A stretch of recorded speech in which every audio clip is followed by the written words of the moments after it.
Hey everyone, and welcome to Superhero Speak Interview Edition. I'm your host, Dave. And I'm the other host of this 100,000 subscriber podcast, Dom. And ladies and gentlemen, we have a special guest with a special guest with us this week. The creator of Night Wolf, Rob. Oh my God, I knew I was going to do this. Rob Multari. Yes, thank you. I have a reputation of messing names up, and No worries. I'm just as bad. I'm terrible with names. How are you, sir? I can't complain. How about yourselves? Doing good. We did a live stream last night where we rated dads in comics. Oh, nice. It was our Father's Day stream. So, shockingly, most comic book dads are terrible. Yeah. I mean, you can't really have good ones and still have like entertainment, right? I mean, yeah, exactly. So, Night Wolf, can you give us the elevator pitch? Yeah, so Night Wolf is a story about a young man who finds out that he's born a werewolf, gets thrown into a supernatural war against demons, witches, vampires, other werewolves. You've done this before. I actually, I've been doing cons and interviews since 2017, so I think I got that one down. Wow. Okay. A friend of ours is a writer. He writes a lot of urban horror type stuff and or urban fantasy and horror. And he always says, when we talk about this kind of stuff, he always says, how do you kill a vampire, right? Because there's 100 different ways. It depends on which lore you're using. And it's the same thing with werewolves. So I'm kind of curious, did you use existing werewolf lore? Did you create your own? What is the how do you kill a werewolf in your book? Yeah, so essentially how you can kill a werewolf and a vampire is you damage the brain or the heart beyond repair, because if you do it just enough where they can still repair themselves, they'll heal. Silver is still kind of like an allergy, if you will. So like, for example, if they got shot with a regular bullet, they'll heal from it. If they got shot from a silver bullet, it's going to leave a scar or scar tissue like a normal person would. If they get cut with a knife, it's a regular knife, do they heal right away? If they get cut by silver, again, it's going to be scarring like it would be for a normal person being cut. Cool. See, and that's the reason I asked the question, because people, I think I've met writers and they start this stuff and they don't think through those aspects of the story. And as nerds, when we read something like that and you're not consistent, it's like, oh wait, what's going on? Right. Yeah. Exactly. Yeah. I mean, they, and my werewolves, they're not like mindless. They can use weapons. So in the story, they tend to use silver weapons just because it crosses a lot of supernatural beings are allergic to it. And of course, if it's sharp enough and it can do enough damage, that's a big part of it. And then also, you have your high tech, silver nitrate bullets and all that kind of stuff like involved as well. Since Night Wolf does take place in the modern time, and we have technology. What was your inspiration for this story? Where'd it come from? So I mean, I've always like been a fan of werewolves, but I always like every time you see one, it's either like they're a mindless beast or whatever have you, and they all usually have like a similar like that man look, like the man wolf or whatever. Like later on, they've attempted to do it more, with like the actual like snout, but like sometimes live prosthetics and stuff, or like that didn't always get it right, and then CGI always looked too fake, you know. So for me, I kind of like wanted to do something along the lines that I thought they should look like, as well as act and be able to kind of make their own choices, still have free will, free mind. Yes, do they go a little feral? I mean, they do have a beast nature. I kind of think of them kind of like along the lines of like Wolverine, where like, he can think for himself, but he still has a feral side. Yes. So that's kind of like a big thing for me. Was like, I was always a Wolverine fan growing up as a kid too. So I always liked the idea of kind of having that like kind of anti-hero mentality, still be able to have like, a bit of a moral compass, but still not afraid to like tear somebody apart. Right, right. Yeah. I mean, you used Wolverine's the best example of that. Yeah, right. But yeah, I mean, a lot of it, you know, it all kind of came from a lot of X-Men fan fiction that I ended up turning into my own stories after Okay. a kind rejection letter from Marvel when I turned in. That is how it goes a lot of times Yeah. with indie creators that I've known. Like, they do want to try to submit an idea to Marvel or DC, and there's you get the better luck next time letter. So you go, well, you know what? I can turn this into something and go strike out on your own. Yeah. I have a question. It's going to seem like a weird aside, but you made me think of this. Did you watch Spider Noir? I haven't yet. It's on my bucket list. Okay. Should I avoid it? No. This Nicolas Cage is brilliant actually in it, and one of the things that he does is they try to show you the instinct of the spider keeps trying to like take over in spots, especially like when he's tired and whatnot. And it's a cool aspect that they've never really done in live action Spider-Man before. Interesting. And you made me think of it when you said, the feral side. So right, of course. Yeah. Well, that's definitely something. Because it's on my bucket list. But between my wife and kids, I only get so much time to watch what I want. Yeah. I think I've had to been forced to watch Frozen and K-pop Demon Hunters 1,000 times by now. Oh boy, yep. That's your favorite, Don. We do, of course. We actually reviewed that for the show. Okay. Funny enough, yeah. Interestingly, in my house, because I have children, 2 small daughters who were all about that the K-pop Demon Hunter. But now they're over it. Now, if I even mention it, they roll their eyes. It's like that and 6-7 the funeral is over. Those things are dead now. Oh wow, they moved on faster than. Yeah. My son's still annoying me with the 6-7, and my daughter is still on the K-pop. Okay. I mean, it's still so much here that a couple weeks ago, we had my daughter's dance recital. Half of the songs came from the movie. That they danced to, and even the dads did a dad dance to that. Oh boy, the one that the Saja brothers did, "My Idol" or whatever. Yes. So I had to dress up like one of them. So Nightwolf was a book that you did on your own. You've been picked up by Source Point at this point. But how many?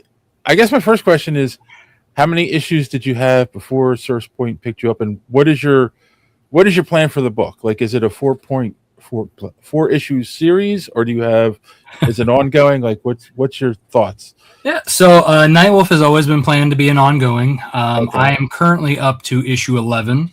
Oh wow! And Source Point. So I launched issue 11 on Kickstarter back in February. Okay. I'm waiting. It'll be in from the printer this month, so I can fulfill that campaign.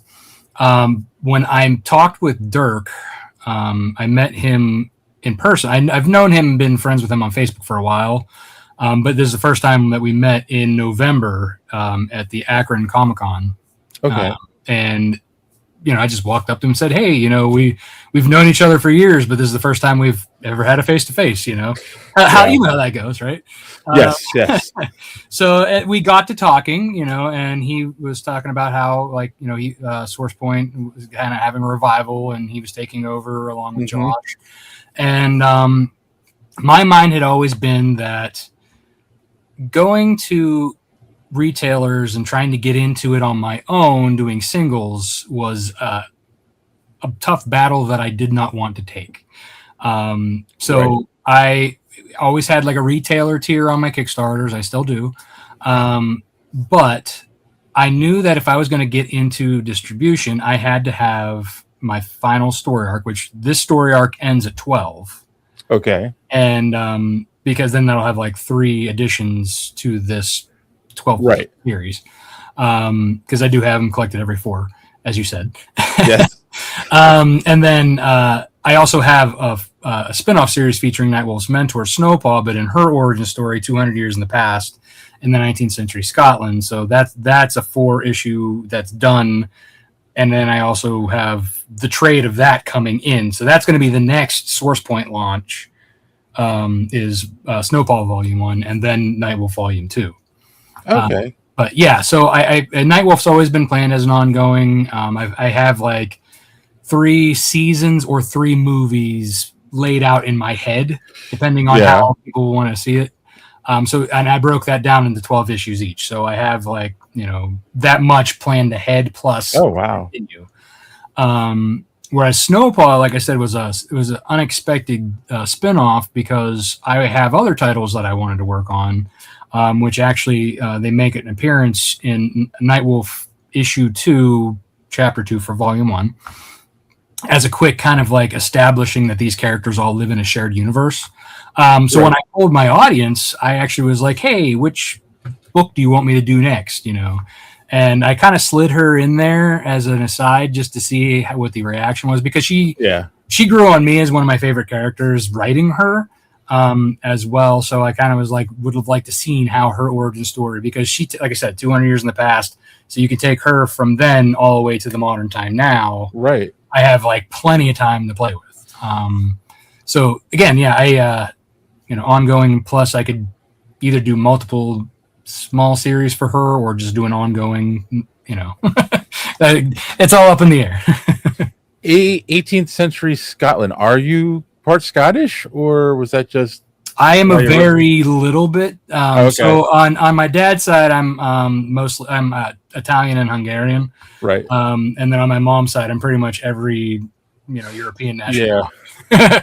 But so I am Scottish, Scotch Irish, on my mom's side, and the Chisholms actually is my Scottish family. Okay. Which I've always loved the Scottish brogue, and just listening to it, and Wolfsbane had always been one of my other favorite characters growing up. But I always wanted her to have a bigger part, or a little more kahunas, if you will, because I always feel like they made her very timid, very like, they didn't use her properly in my mind. So that's kind of like where Snow Paw kind of was stemmed from. Okay. And then just kind of looking into more that time frame of Scotland, was looking around like what I could use, and then knowing my own family's history, I actually included the Chisholms in the story, and Eccles Castle, which they governed over, and that kind of tied that in. Cool. So, something else that's striking me, you've mentioned you have a wife and small kids, and you've done 11 issues and you're working on the 12th. Yes. And you're an indie, so I assume this isn't your day job. Correct. How do you, and I'm sure there's a lot of independents that might be watching this who would also be interested. How do you balance and find the time to work on a book like this while raising a family and, having a day job? It's very hard. Let's just say I don't sleep much. So I work from home, which helps. My full-time job, and I make sure that I get up early. I get my daughter ready for school. My 2 boys they're teenagers, so they can deal with themselves now. Yeah. Which is nice. Actually, the oldest one just graduated. He's going to college, so it's he was very helpful, but now I'm going to have my other son. I have to rely on him, which scares me. But yeah, so even like when I first started doing this officially, I had been working on the story for years. So I officially started putting things together when I finished the first 12 issues scripted. Back in 2013, and then working with kind of going back and forth trying to find the perfect artist to work with. Finally kind of got my feet wet in 2016 with Kickstarter, and then kind of went from there. Just in 2017, the official first print was out. I started going to cons, but again, it was mostly like I had to get my work done. Any kind of, instead of like taking cigarette breaks or lunch breaks, that was what I was doing. Right. anything I could do, like, when I'm at baseball games or like, different like recital practices or whatever or have you, I'd be in the waiting room or sitting in my car texting and doing the socials. I was constantly, in between innings, or in between quarters, I'd be on my phone trying to get, the social part done, or if I wanted to talk to an artist, I was hurrying up, and then in the evening, I have an attention deficit disorder. So like if we're even laying down, if my wife and I are watching TV, she's also TikToking while we're watching TV, while I'm on my phone doing stuff while watching TV. So yeah, it's nonstop. My girlfriend has ADHD, and I know exactly what you're talking about.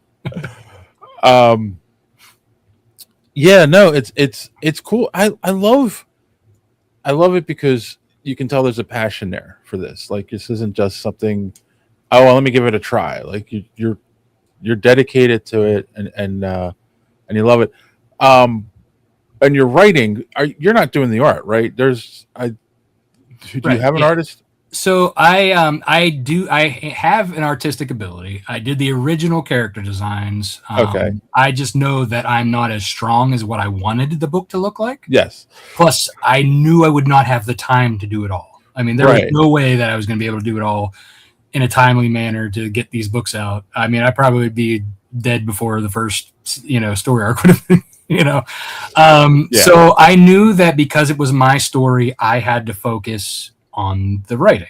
Okay. And I'm also the letterer for Nightwolf because my full-time job, I'm a graphic and web designer.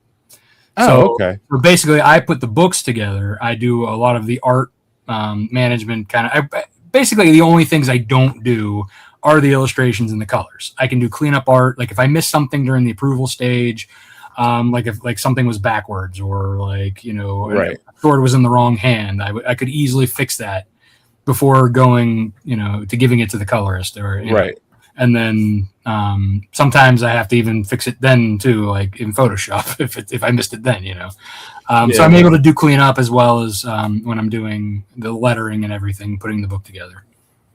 So who's doing the illustration and coloring? Because I'm looking at it and it is absolutely superb. I love it.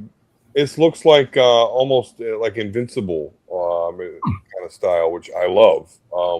Who's doing that? So originally long story short, my original artist started in 2013 with me, and then he left in 2016. He did he took my character designs, made them into his designs, which are way better. And then he did the original cover art. He did the cover art for the volume as well. He left halfway through the first issue, and then I had to find somebody to kind of replace him. It wasn't quite there. We went through issue 2, issue 3, and then he came back in issue 4 and has been back with me ever since. Okay. So I'm very happy to say that because Carlos Herrera he's now he's been vested in at the time he got picked up by one of those mythic card games doing those, and then now he has like a full-time job that he can then like do this on the side, right? And then Gat Melvin is my colorist. He's been on board since issue 3. Okay, cool. So, and this is a question I ask a lot of independents. You have a dream, you have a vision, you're an artist, so you design your characters. Mm-hmm. How do you find the artist that you're like, oh, that's the guy? And then how do you build a working relationship there where like, what he's going to deliver is what you're looking for? Yeah, that's kind of like the catch-22 when you first like are looking, because I mean, you have all kinds of instances of like either somebody taking your money and running, or other people who are just like, this is a paycheck. I'm not putting my effort in. You know what I mean? Right. Or you get the people who are really vested in it, and so it's kind of like trying to find that perfect match, and you can kind of, when you're doing a search, like, so I found Carlos on DeviantArt.com. Okay. Good old DeviantArt. All right. Yeah. So like, this is back in 2013 too. So like this was like when it was still very like active. You know, even Yes. I was active in the community there, like sharing my stuff. And I actually met Gat there as well, pretty much all of the Nightwolf artists I met through DeviantArt. But come fast forward to now, like issue 5 of Nightwolf was being put out with me, Carlos, and Gat. And I was ready to launch issue 1 of Snow Paw. I had Carlos do the character designs because she kind of was his baby a little bit as well at that point. But I didn't want to take, well, one, it's slow going with him as it is between having this as his side thing too. Right. And I didn't want to take up too much of his time because I wanted to keep both of these going simultaneously as much as possible. But I had him because still wanted his art direction to go as we were kind of moving along. Right. So I actually found Mog Park, who is my Snow Paw artist, through Facebook. You know, through the comic book community, and I was a guest on my friend Henri Campan's live sale show. He was selling Nightwolf books. I think at the time we were working on issue 5, so we only had issue 1 through 4 available, and Mog had bought through him the 4 issues, and so then I reached out to her and said thank you very much, and I love your art, because she had used to be like a concept artist for Game of Thrones. Oh, okay. And she had also done a lot of other comic book cover art. So I approached her and we got to talking. She said she liked werewolves, and I said, well, obviously you like time period or fantasy pieces as well. I have this story that so that's kind of like where that one went. Cool. Yeah. Awesome. Yeah, I mean, I've had ideas, but I don't have the time to work on it. So yeah, one day. Well, if you ever get a chance to, and you have to manage your team, I suggest Trello. It's a project management tool, and there's many ways to do it, but I have a specific format that I do that works for me and my team members, and I can get a hold of them anytime, like texting them, or we can post like examples, references, or they can post like the pages, the drafts, the colors, everything that I can do from my phone or from the computer. Cool. So you had said you throw in the word movies in, three major story arcs you have planned out. The first one, obviously, you're nearing the end. Eventually down the road, I mean, you've put your heart and soul into this, and you've been working on it for a long time. Eventually down the road, would you want, I don't know, live action or a cartoon out of this? What would your dream scenario be? Yeah, I mean, I think by now you would think that they would have either the practical effects mixed with CGI enough to make it work. That to be a live action, it would have to be just right, and for me to really want to do it live action. Yeah. Cartoon wise, I could definitely see it in like a Castlevania style. Yes, that's exactly what I was thinking. So I mean, it could go either way. And for me, it's just, I guess, getting the right networking and right people to talk. If it happens, that would be amazing. I mean, it's one of those things where like I have this baby, I have this story that I want to tell, and telling it in multiple mediums, video games, whatever, would be amazing if I, but if not, then hey, at least it's out there for people to read. Yeah. Well, I tell you what I like about it, real quick, Dave. I think it should be an anime, Castlevania, all of it, because the character designs, which I'm loving. Because I was going to ask you, like, what differentiates this from like all the other werewolf stuff that's out there? But as I'm going through your art, and I come across several werewolves with a sword in one hand and a shotgun in the other, I'm like, oh no, that's it. No, that immediately, and it's lit my fire a little bit. That would just be cool. To be animated. I think if you did a live action, you would need like Lucasfilm level SFX to really make it look right, since they are coming in with armor and weapons. Because all the other werewolves we see is usually just werewolves training. Yeah, they're just running around in their torn clothes. Yeah, and they're naked technically. Which I mean, particularly in Underworld, I love that series, those Lycans. But it's like, why do they not have weapons? Well, right, exactly, because some of them can think, like Lucian, like you would have thought that he would have had something, right? Yeah, like those other vampires are coming at him with swords and throwing daggers and shit. Like, what the hell's going on? Get your shotgun. Let's go. Yeah, it's cool stuff, man. Oh, I like it. It's awesome. Thank you. Could be worse. Could be Twilight. Oh, don't even. But you know what? You mentioned Underworld, and I haven't. I looked through the book, but I haven't really read it yet. But the question is, you're in the mythical world, modern day werewolves, but are there other creatures of the night, as it were? Are there vampires in the book? Oh yeah. So the way that my world building is, my mythology stems from, you have like the higher power, which would be God or whatever have you. Mm-hmm. And then you have, they're not necessarily, so the Celestials would be like a lower level, like kind of would be like the angels or demons or the mythic gods. Right. But they're beings that present themselves to our cultures, and our cultures assume what they are. Like, for example, the mythic Celestials always presented themselves to the pagan worshippers, and these worshippers then interpret them as what they think they are. Like one of the Celestials would be Zeus, Odin, Jupiter. Right, yeah. But he has his own name and his own like actual look and feel, if you will. And then from there you kind of go like to like demigods, if you will, kind of trickling down. You also have like in my story, the first werebeasts were actually pups that were humans, like early on humans, very early, like almost caveman humans, like had hunted down their pack, and there was just these 4 pups, and the Celestial of the Moon and the Celestial of Earth found them and gave them the ability to defend themselves, making them the first werewolves.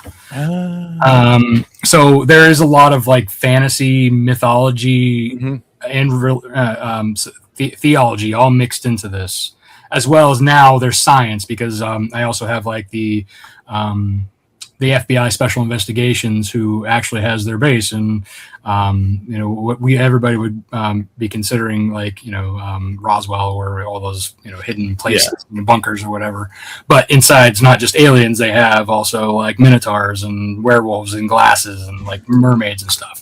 So there's everything in my world. Nightwolf focuses more on the supernatural, between like the evil agreement that these creatures have made with like Lucifer, if you will, and it's called a dark covenant, and they're all regional. So this region is headed by a master vampire, who basically, long story short, his deal was to kind of get him out of enslavement from a vampire queen.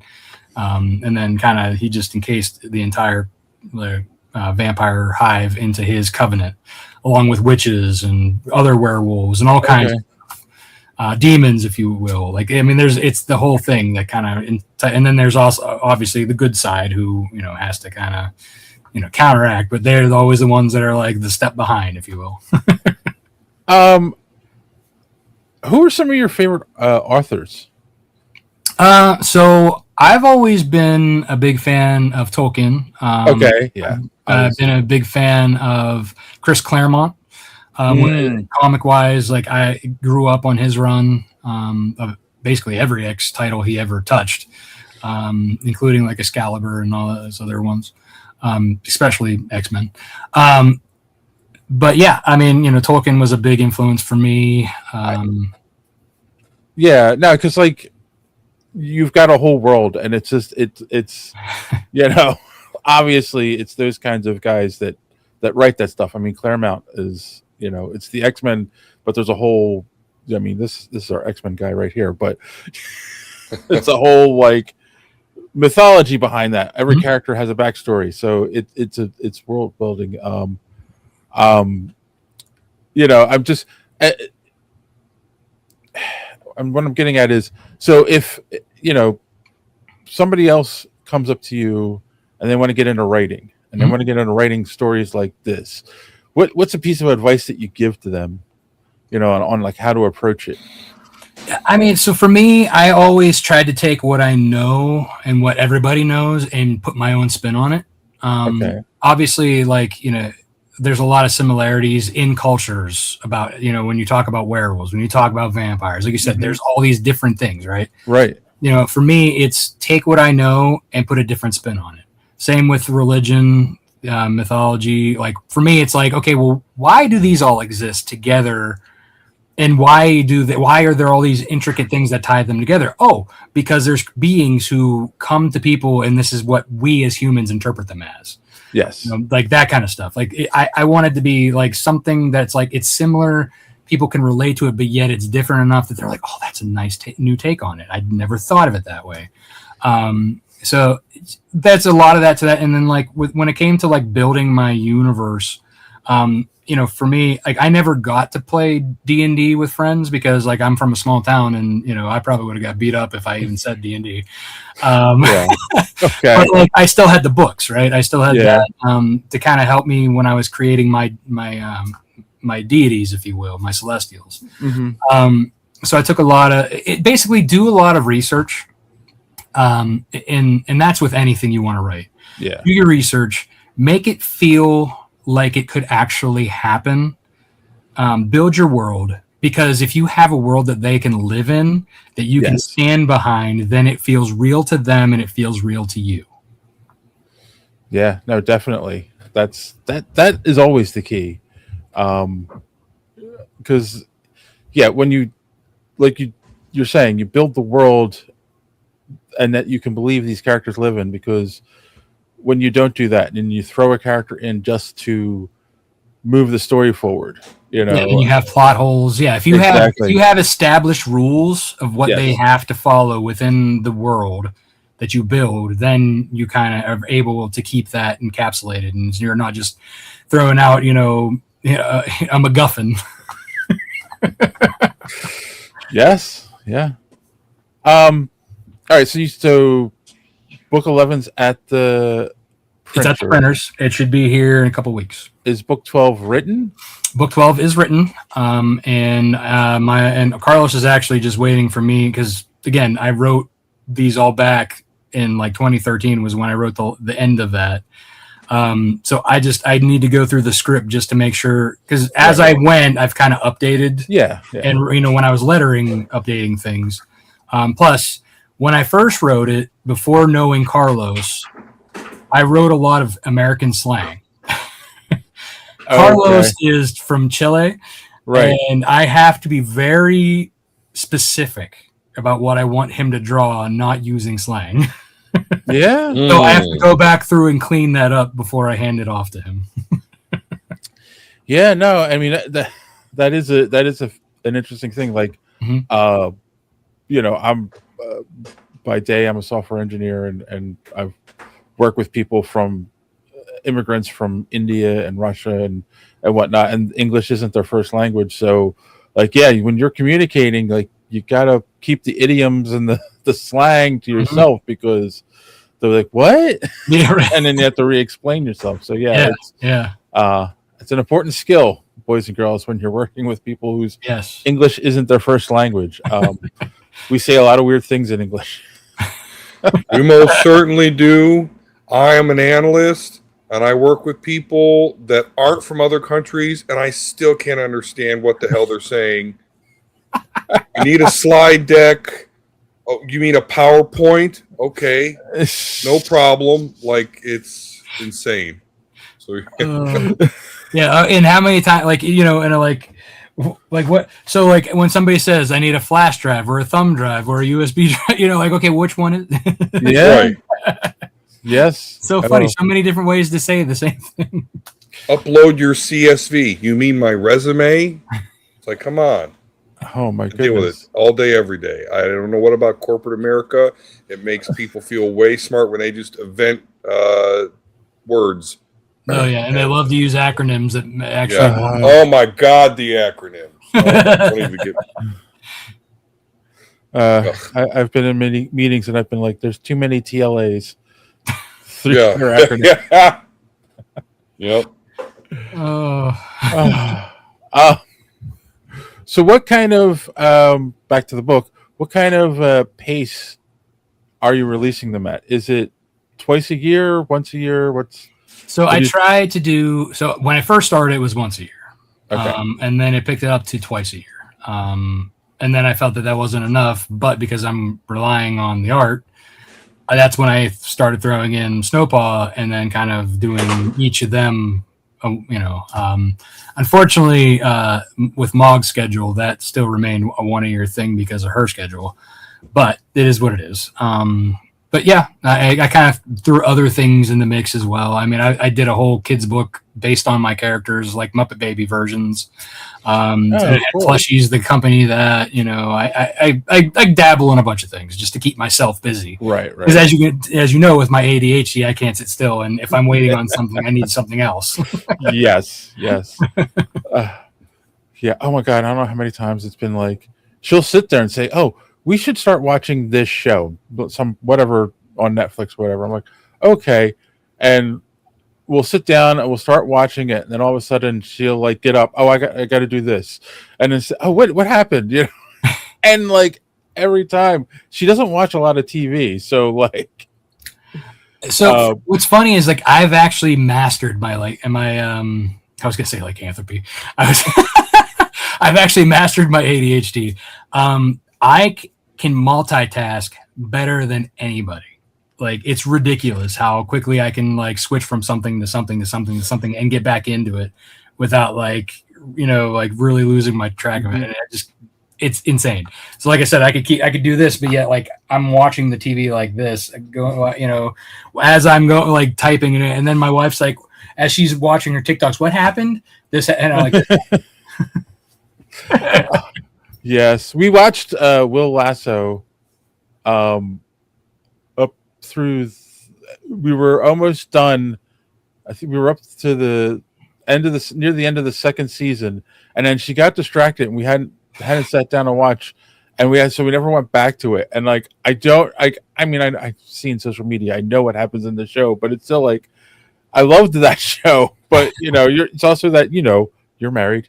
You can't go watch it by yourself. Nope, that's for sure. Like tonight, I can't watch, or yesterday I couldn't watch House of Dragons because my wife's out of town until tomorrow. Or actually, I'm picking her up from the airport tonight. Yeah, I'm in that trap, and not only that, but then I get. I don't remember anything about it. We're gonna have to watch the previous two seasons. It's like ought to be 3 weeks before I watch the premiere. I'm like that's why they have the previews beforehand. They have previously on. Yes, exactly. That's why that was invented for wives with ADHD. Previously on X-Men. Yeah. We've all been programmed for this since we were exactly. Yes. And no, this is not hatred on women. We love women. Just, I love my wife very much. Exactly. I just know not to let her cook. She has ADHD. So she cannot just sit there and watch the food not burn. In my I'm the one who does the cooking. So my trick is that while the thing's cooking over here, I'm making the salad over here. Then I come back over here. Oh my God. My girlfriend's got, if you looked at her phone, like 100 alarms set because she'll get distracted and forget she's got to do something. And when she's cooking, that's what she does. She's like, set a timer. So she doesn't walk away from something. Yeah. So I found that caffeine helps me to focus. So like instead of taking like the ADHD medicine, like I've been drinking coffee since I figured that out, and just enough caffeine to keep me going. That's probably another reason why I don't sleep.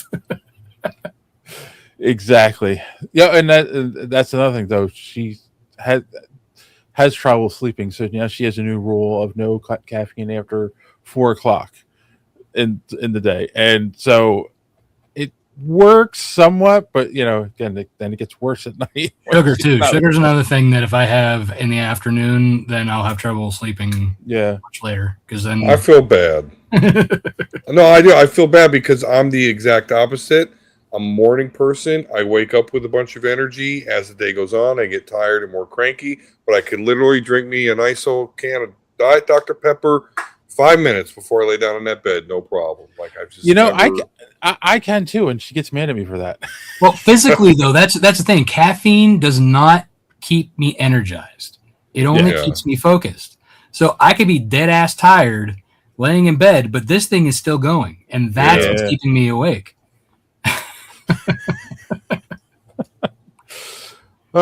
So anywho, we've covered wife's ADHD, the inability to cook, and sleeping habits. What's next? Actually, one of the reasons I was asking you about how many what your pace was for the books was because now that you were Source Point, and I know Dirk, and I know I'm sure it's not, but is there any pressure to try to do 2 a year or anything like that? I mean, so for me, like I said, the first story arc will be done with Nightwolf. So that at that point, I have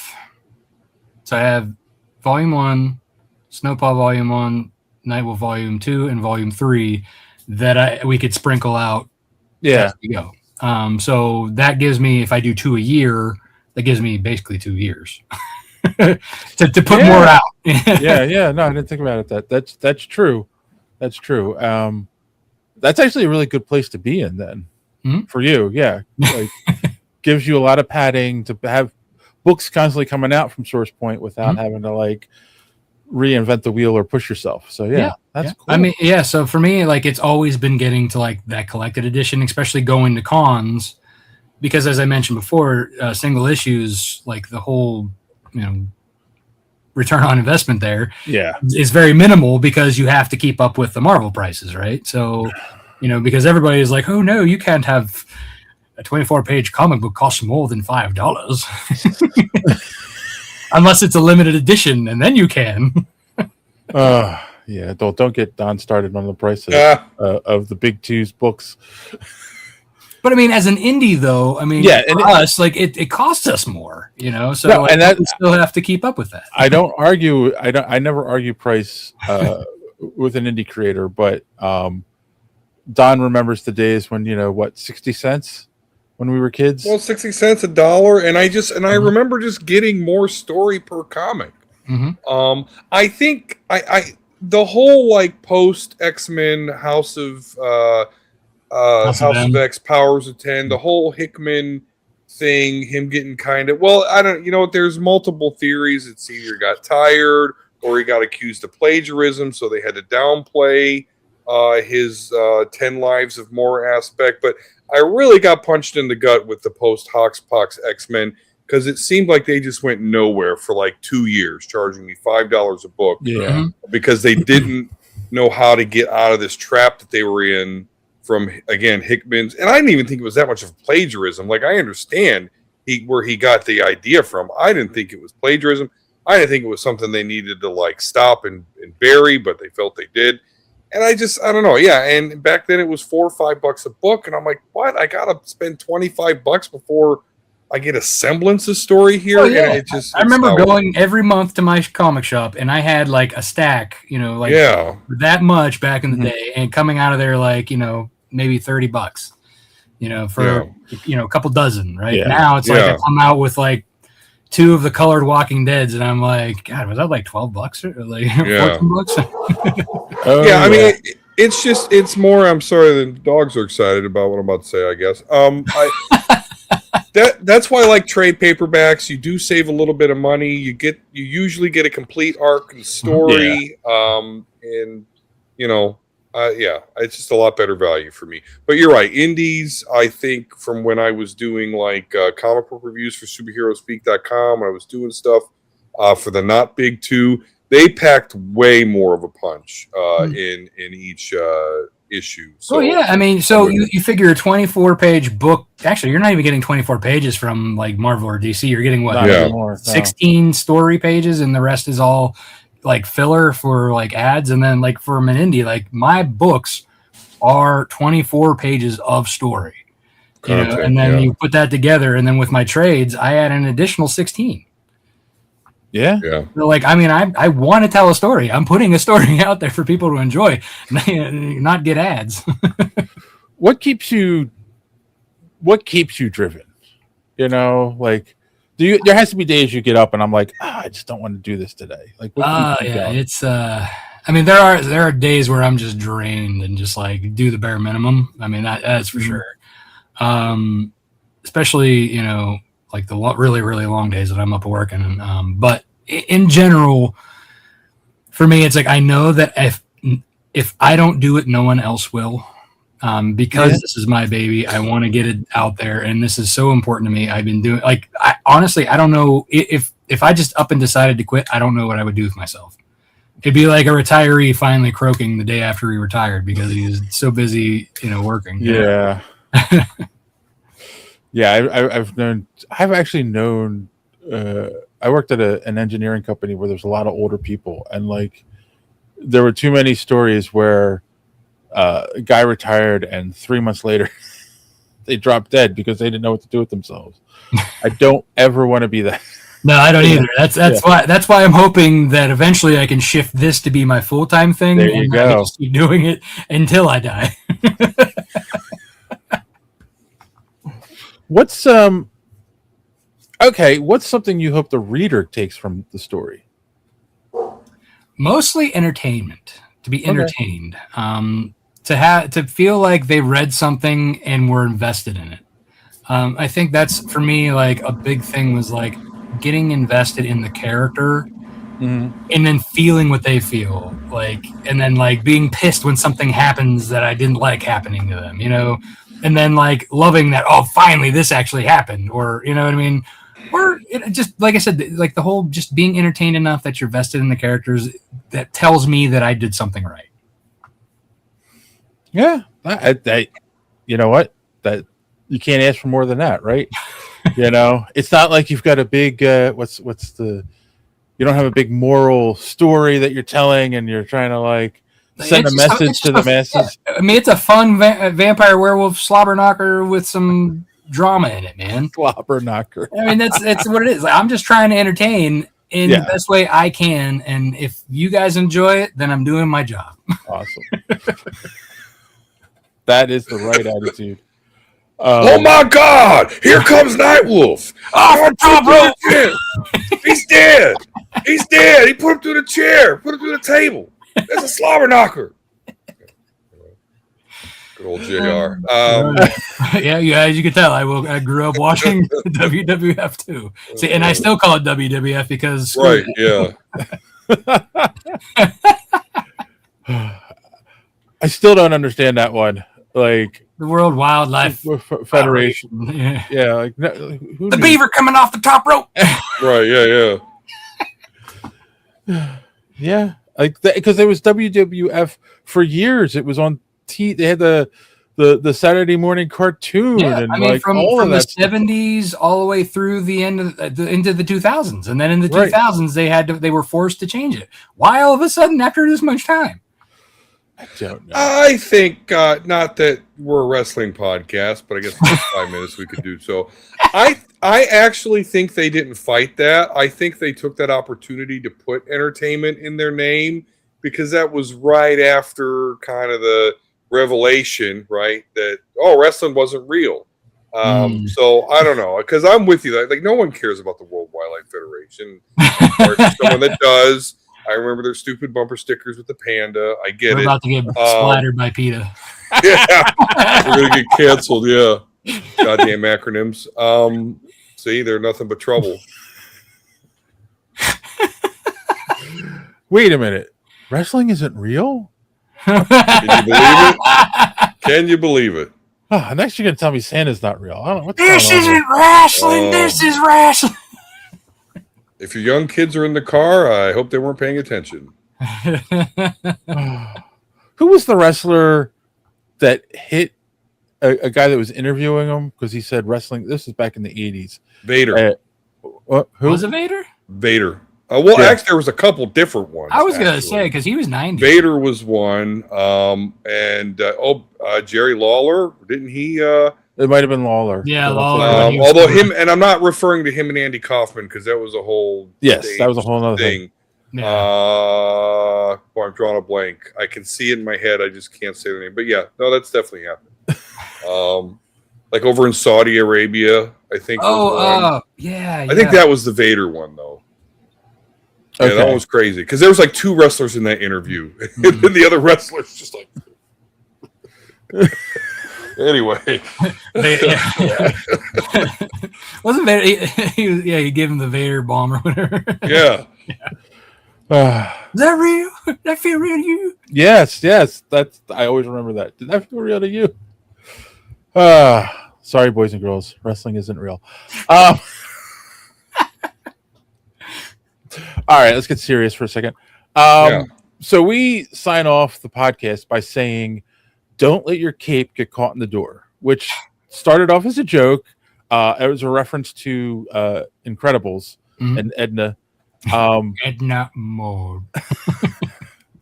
But we've kind of adopted it as a mantra, as in like, don't let your shortcomings keep you from achieving your goals. So what's something that maybe you've, and I think I know the answer, but what's something you've overcome in your life to achieve a goal? You know, you can take ADHD if you want to. Well, ADHD is part of it, but my real kryptonite when I was little was my dyslexia. Oh, okay. So, and the big reason why I got into comic books was because comic books helped me learn how to read. Awesome. And that's really where the love came from. That is the perfect answer to that question. Because not only did comics help you to read, you fell in love with them, and then you started writing them. I mean, and anyone who has dyslexia would, that's an amazing story. So, yes. It's definitely a labor of love. It is for sure. Yeah, and I can see it too. It's a visual medium, so it does help you understand the words. Then the word boxes and bubbles break it up. So it's like I'm not reading like, as I said, Tolkien's one of my favorites. But you know how hard I had to struggle to read those books in high school, and I didn't read them when I was in elementary school because that wasn't even a thing. That wasn't going to happen. No, I was reading comic books in elementary school because those word boxes, they broke up everything, and everything in context would help. Cool. That's I love that. I couldn't make it through the similarity, and I couldn't do it. That's oh god, yeah, that one. Whoa. I need to reattempt that actually. I think that one was a lullaby for me. Like if I needed to go to sleep, I was doing it. Oh my goodness. Yes, I mean, and it's funny too because The Hobbit is a fairly easy read, and I think that sucks you in. I mean, I guess it was meant for kids. Well, again, for me, like I didn't read it until junior high. Oh, okay. But I did watch So what really got me into Tolkien was the original, like Bass and Rankin, or Rankin and Bass, whichever direction. Yeah. Those cartoons. Yes. And then that weird, 3D grafted one that they did. Yeah. Yeah, and then they said, "Forget that exists. Here's Return of the King." Yeah, exactly. Yeah, we'll leave you off where that was, and then we'll just give you this one because we're not going to redo this. Why doesn't Frodo have a finger? Yeah. Oh, yeah, but that Lord of the Rings one gave me nightmares. Oh my god, right? I mean, that and what was it? Fire and Ice. There was the same kind of like animation. Oh yes, style. That one like really messed me up too. Oh my goodness! Anyone who grew up on 70s cartoons, no wonder we had so many serial killers.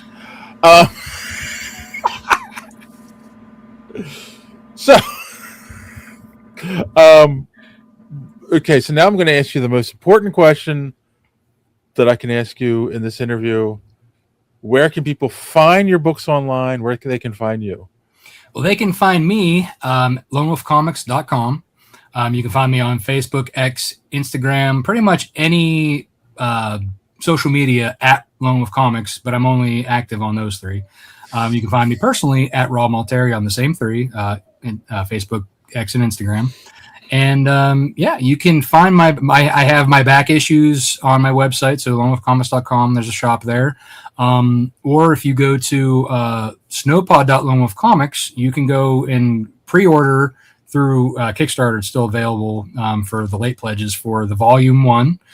It's a hardback and a soft cover that have extra content that will not be in the Source Point version. The Source Point books, they'll be out through Lunar, so go to your local retailers out there by the end of this month, and then I think the middle of July, I think, is the final cutoff. Okay. To get yourself a copy with the Source Point logo on it. Cool. Yeah, so it's in pre-orders then, right? Yes, it's in pre-orders through Lunar right now. Mm-hmm. Okay. Yeah, all you gotta do, if you look in the search bar, Nightwolf Volume 1, it'll come right up. Yes.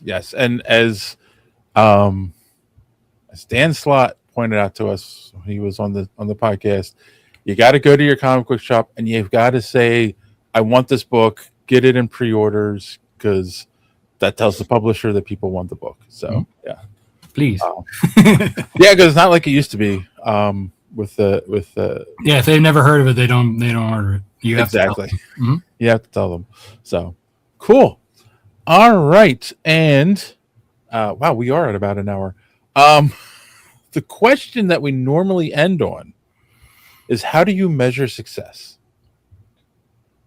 For me, it's the amount of people who are reading the books. Not so much like, for example, Kickstarter is a great example of this. Mm-hmm. Yes, I do have I get a lot of funding. However, it's the backer count that I care about most. So it's the amount of people who are actually getting the book, enjoying it, reading it, and coming back for more. Coming back, yes. So for the people who keep coming to keep me going. Yes. No, that's true. You know, when we have people come back and watch us and comment and all that fun stuff, usually when it's a good comment, that makes us happy. When they tell us we're stupid, you know. Yeah. That's what Don loves. Yeah, I do. All right, boys and girls. Well, that's I think we can put a pin in it. Thank you for coming on, Rob. Thank you for everyone. Go check out Nightwolf at your local shop. Make sure you tell them to pre-order it. Source Point Press. All of Rob's stuff is down and below in the description. Check out his website. Order a book today, and that's it. That's all I got. So, as always, boys and girls, thanks for watching. Don't let your cape get caught in the door. See you next time. If you haven't done so yet, subscribe. It really keeps this podcast alive. Smash the like button if you please. It gives us what we need. Maybe leave a comment or two. It's a really nice thing to do. And what are you waiting